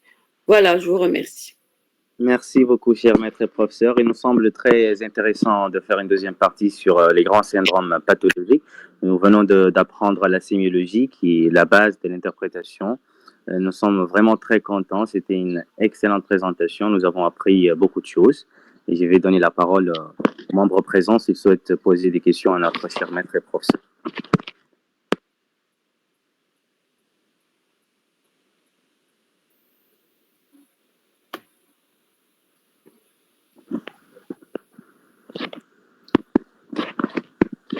Il y a une question qui se pose qui dit Oui. Comment faire la différence entre une opacité timorale et une opacité due à une pneumopathie? Alors, comment faire la différence entre opacité tumorale?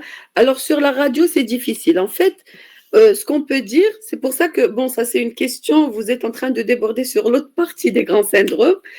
Mais en fait, quand une opacité est alvéolaire, quand on a un syndrome alvéolaire, probablement, on va se dire que c'est infectieux, c'est une pneumopathie. Donc, un foyer alvéolaire systématisé, des boursons flots, donc une opacité dense homogène, à limite flot, confluente, systématisée à un lobe ou un segment, d'accord? On va dire que c'est probablement alvéolaire. Avec un bronchogramme aérien, c'est probablement alvéolaire et donc, ça peut être infectieux. Maintenant, quand c'est tissulaire, c'est difficile à la radio, mais généralement, une opacité d'allure tumorale, c'est une opacité qui a des limites spiculées. Parfois, elle est donc de taille assez, donc elle est énorme avec des limites parfois spiculées, hétérogènes, donc il fait penser à l'origine tumorale. Bien sûr, je vous dis toujours qu'il faut analyser la radio en fonction du contexte aussi. C'est vrai que l'analyse de la radio elle est importante, mais il y a pour le diagnostic final, c'est un contexte radioclinique. D'accord? Donc, il faut aussi savoir qu'une opacité, même alvéolaire, même qui est infectieuse, peut cacher une opacité tumorale. Parce qu'on peut avoir un cancer qui va se surinfecter et on aura un tableau d'une pneumopathie bactérienne, mais qui cache un carcinome bronchogénique chez un tabagique. D'accord? Donc, c'est difficile sur la radio, mais on va analyser l'aspect radiologique et puis le syndrome radiologique, l'ensemble des signes sémiologiques, radiologiques, pour parler d'un syndrome radiologique, mais on ne pourra parler de diagnostic que après avoir confronté les données de la radio aux données de la clinique. Merci, cher professeur, pour cette belle et excellente explication. Si d'autres membres souhaitent poser des questions, ils sont les bienvenus.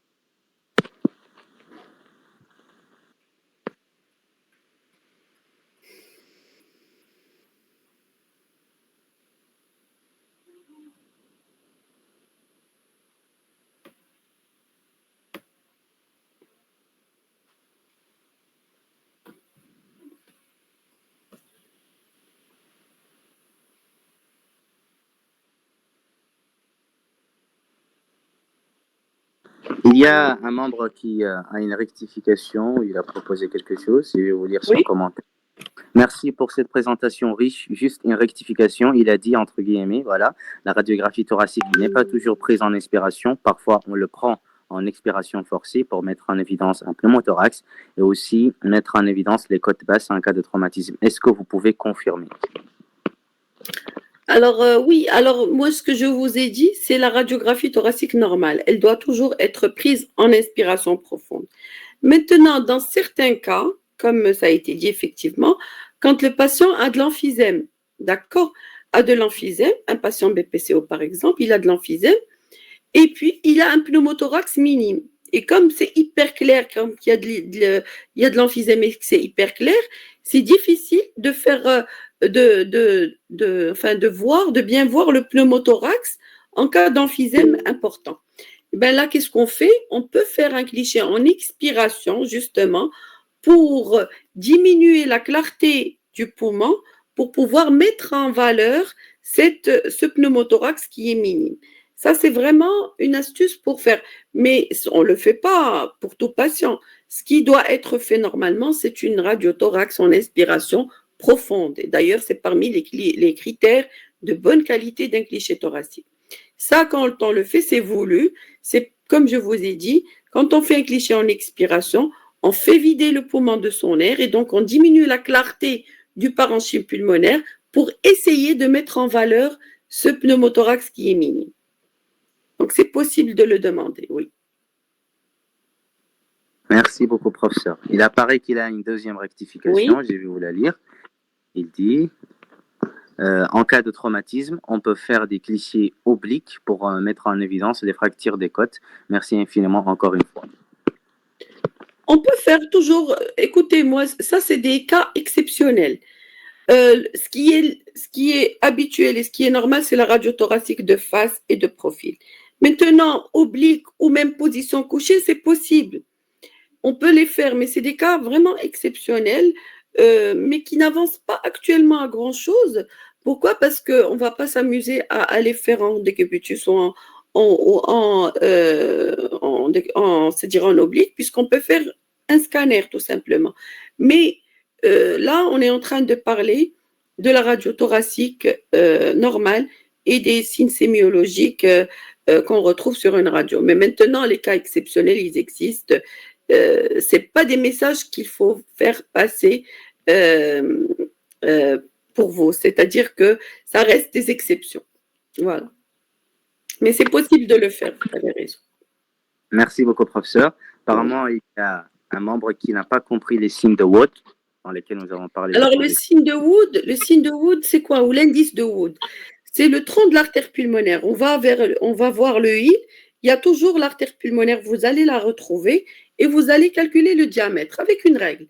Si ça dépasse 16 mm, vous allez dire que c'est en faveur d'une hypertension pulmonaire. Ça veut dire que c'est une grosse artère pulmonaire. Si c'est moins, ou si c'est 16 ou moins, ben c'est normal. Le tronc de l'artère pulmonaire est normal. Maintenant, l'autre signe, c'est quand on a une convexité de l'arc moyen gauche. Je vous avais montré les arcs du cœur, l'arc gauche, le bord gauche avec les arcs du cœur. L'arc moyen gauche correspond à l'artère pulmonaire. Alors, quand on a une convexité de l'arc moyen gauche, on va dire que c'est en faveur d'une hypertension pulmonaire, là aussi. Le signe de Wood, c'est quand on a une augmentation du diamètre de l'artère pulmonaire au niveau du I.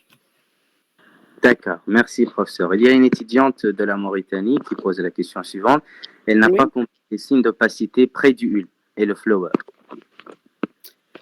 Le fuller et l'opacité, alors oui, l'opacité, j'ai pas dit près du HUL, alors opacité qui se projette, c'est-à-dire sur la face, comme je vous avais montré sur la photo, une opacité qui se projette sur le HUL, Alors, est-ce qu'elle est hilaire ou pas? Est-ce que c'est vraiment le siège, c'est le HUL? Ou est-ce qu'elle est au niveau du parenchyme pulmonaire ou est-ce que c'est des adénopathies? C'est ça la question qu'on se pose. Sur la radio de face, c'est difficile. Alors, on a dit que quand c'est le HIL, on a vu les signes de convergence, de recouvrement et tout ça, on les a vus. Mais je vous ai dit que l'opacité peut être vasculaire ou elle peut être parenchymateuse. Si elle est parenchymateuse, c'est quel lobe ou quel segment du poumon qui se projette sur le HIL, sur la face? C'est le fuller. Le fuller, parce que c'est tridimensionnel, il faut imaginer le poumon, d'accord? Le fuller, c'est le sommet de la pyramide basale, c'est le sommet du lobe supérieur, du lobe inférieur plutôt, et il est postérieur. Et quand on fait la face, eh ben, il va siéger, il va se projeter sur le HIL. Donc, une opacité qui se projette sur le HIL, sur la face, peut être soit parenchymateuse, et si elle est parenchymateuse, c'est le fuller. Elle peut être vasculaire, elle peut être médiastinale ganglionnaire. D'accord? Et on a des signes qui nous orientent vers l'origine vasculaire. Je vous ai montré le signe de convergence. Si on voit que les vaisseaux s'arrêtent en bordure de cette opacité qui se projette sur le HIL, on va dire qu'elle est probablement vasculaire. D'accord? Ça peut être un anévrisme de l'artère pulmonaire, donc c'est vasculaire, c'est possible. Si on voit que les vaisseaux traversent l'opacité et on les voit même à travers l'opacité, ça veut dire que l'opacité n'est pas vasculaire, elle est soit en antérieur, soit en postérieur. Et si elle est au niveau du parenchyme, généralement, c'est le fouleur qui se projette sur le hile au niveau de la face, sur la face. Très bien, merci beaucoup. C'est clair. J'ai moi-même une question par rapport Oui. à la cardiothoracique. Est-ce qu'il y a une particularité pour les enfants? En pédiatrie, on voit beaucoup de cardiopathie congénitale. Parfois, on voit des cardiomégalies. Y a-t-il une particularité dans le calcul de l'indice cardiothoracique chez les enfants, surtout les nourrissons et les nouveau-nés? Alors, Merci c'est beaucoup. toujours par rapport à, toujours c'est un index par rapport à la forme du thorax. C'est vrai que les enfants, ils ont un thorax qui n'est pas allongé dans le sens transversal. C'est un thorax qui est plutôt cylindrique parce que l'index, parce que le thorax chez l'enfant. Alors, chez l'adulte, normal, chez un adulte normal, le diamètre antéro-postérieur sur le diamètre transversal est égal à 1,5. D'accord? Parce que le diamètre, le thorax, il est allongé dans le sens transversal. Chez l'enfant, le rapport diamètre transversal, diamètre antéro-postérieur sur diamètre transversal, il est égal à 1. Donc, on ne peut pas dire que c'est la même chose. Par contre, c'est un aspect. Quand on voit que le cœur, il est vraiment, donc il prend une grande partie au niveau du thorax, on va dire que c'est une cardiomégalie. Mais ce n'est pas la même chose parce qu'on n'a pas cet allongement du thorax dans le sens transversal et donc on ne pourra pas juger ce diamètre transversal. Merci beaucoup, professeur. Donc, pour la suite, il y a un étudiant qui dit merci beaucoup au nom des étudiants de médecine de la faculté de médecine de Nouakchott en Mauritanie. Nous avons hâte au prochain cours, Inch'Allah. Un autre, merci infiniment, professeur, pour cette présentation très riche. Une question. Voilà, je vais vous la lire. J'ai reçu un appel. Voilà, merci infiniment, professeur, pour cette présentation très riche. Juste une question, quels sont les signes caractéristiques de la tuberculose observables sur la radiographie pulmonaire? Alors, oui, alors les signes de la tuberculose, bon, il y en a plein, hein, parce qu'en fait, ça dépend de quelle tuberculose vous parlez. Dans la tuberculose pulmonaire, il y a la tuberculose pulmonaire commune, et puis il y a les formes aiguës, il y a la miliaire, il y a la pneumonie caséeuse. D'accord? Il y a plusieurs formes de tuberculose. Maintenant, pour la tuberculose pulmonaire commune, eh ben, on peut avoir des opacités nodulaires qui s'excavent, donc des nodules excavés, d'accord, des infiltrats avec des infiltrats nodulo-excavés. On peut avoir une opacité, je veux dire, une opacité à parois épaisses avec une caverne, c'est-à-dire une clarté en sens, hein, ce qu'on appelle la caverne tuberculeuse. Donc, c'est une image excavée à parois épaisses et irrégulières avec des micronodules tout autour. Donc, il y a plusieurs aspects. On peut avoir un aspect de miliaire tuberculeuse. Ce sont des micronodules diffus et uniformément répartis au niveau des deux hémithorax qui ont la taille d'un grain de mil. D'accord? C'est pour ça qu'on appelle ça miliaire. D'accord? Et c'est un aspect, on appelle ça un aspect de miliaire. D'ailleurs, l'aspect de miliaire, il est radiologique, il est purement radiologique et c'est en faveur du miliaire tuberculeuse aussi. Donc, on peut avoir aussi l'aspect d'une bronchopneumonie ou d'une pneumonie tuberculeuse. Donc, c'est un aspect c'est un foyer alvéolaire systématisé avec toujours des micronodules tout autour. Donc là, comme je vous ai dit, pour la tuberculose, il y a plusieurs aspects, mais généralement, c'est des opacités nodulaires excavées avec des infiltrats qui siègent surtout au niveau des régions supérieures, au niveau des sommets et au niveau des régions postérieures, au niveau du fouleur également. Donc les régions supérieures et postérieures sont très caractéristiques de la tuberculose pulmonaire.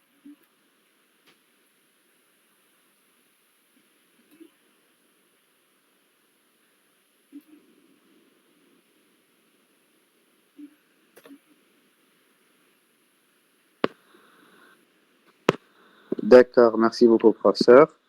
Il y a d'autres questions apparemment. Du thorax.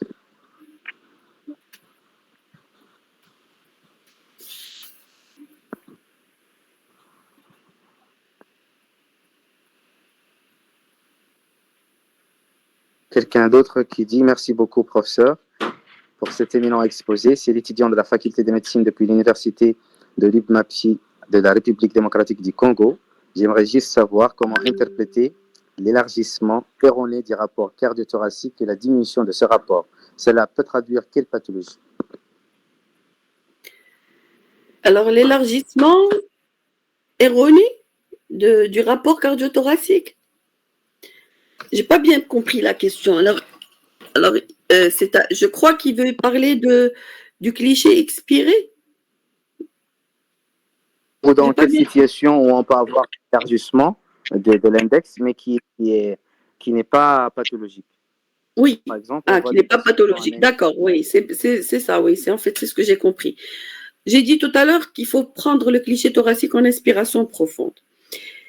Pourquoi? Parce que quand il est pris en expiration, quand on expire, d'accord, on vide nos poumons, d'accord, et on a tendance à élargir la silhouette cardiaque. Physiologiquement, je parle du normal. Quand on expire et on vide nos poumons, d'accord, il y a une flexion de la colonne vertébrale, et donc les poumons se vident, et donc le cœur s'étale un peu. Ça, c'est physiologique. Donc, quand on fait un cliché en expiration, quand on ne le fait pas en inspiration, on va trouver un aspect de gros cœur. On va croire que c'est un gros cœur réel. Or, ce n'est pas le cas. C'est dû juste à l'expiration. C'est physiologique, c'est dû à l'expiration. C'est pour ça qu'on demande toujours de faire un cliché en inspiration profonde. Parce que quand on expire, on va élargir la silhouette cardiaque. Et là, on va dire que c'est pas normal. Alors, qu'est-ce qu'il faut faire? Quand on voit qu'il y a un aspect de gros corps, toujours regarder le temps respiratoire, compter les côtes. Si vous voyez que c'est en expiration, vous vous dites oui, c'est probablement dû à l'expiration. Je vais répéter un autre cliché en inspiration profonde pour être sûr. Maintenant, si vous voyez que le cliché est pris en inspiration profonde, vous avez les 6 côtes et tout, donc c'est pris en inspiration profonde, et donc là, vous allez dire, ah non, il y a un problème, c'est probablement un gros cœur. Là, il faut aller compléter par une écho-cœur et bien sûr l'interrogatoire et l'examen clinique bien avant, et puis par la suite compléter les investigations pour chercher l'origine de cette cardiomégalie.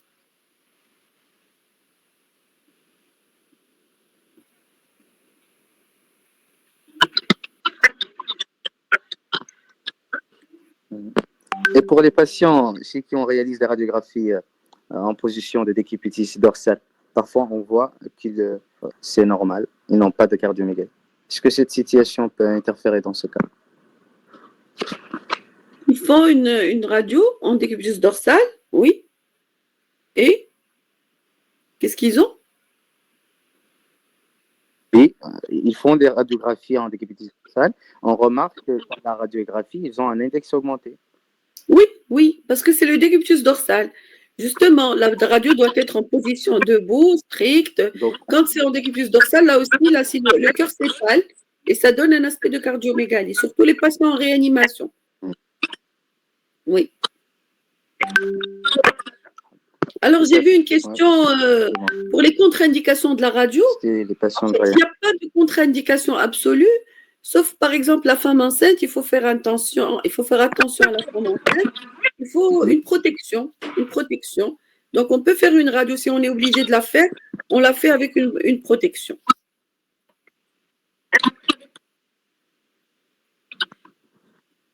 Protection de l'abdomen. Merci beaucoup, professeur. Je vais vérifier s'il y a d'autres questions. Il s'avère qu'il n'y a pas d'autres questions.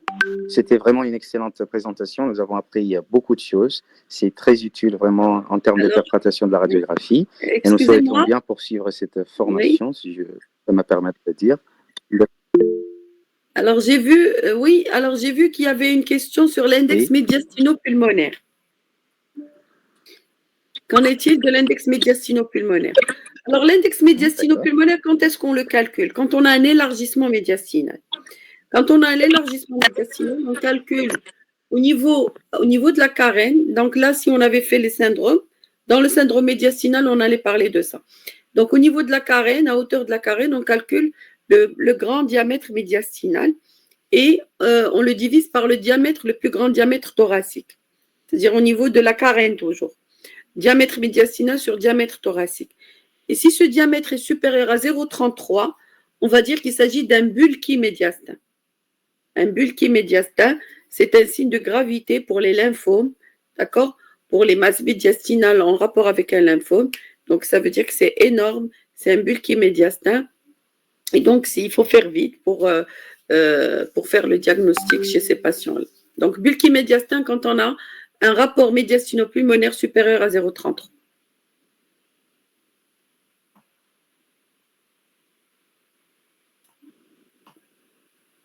D'accord, très bien. Merci pour cette excellente explication. Je vais voir s'il y a d'autres questions.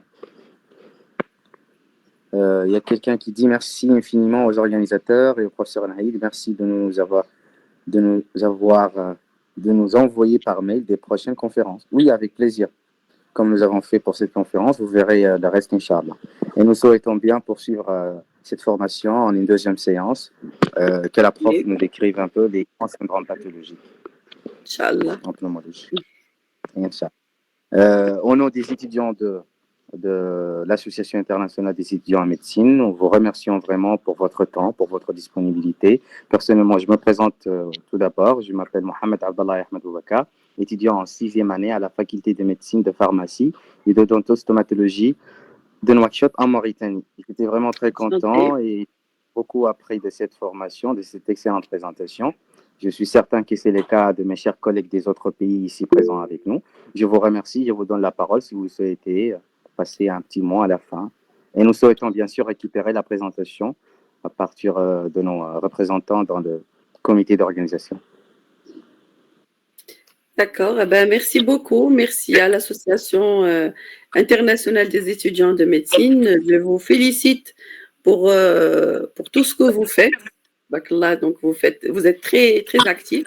Moi, je ne connaissais pas réellement cette association. Je viens de la connaître et je suis ravie de faire de faire votre connaissance, d'accord?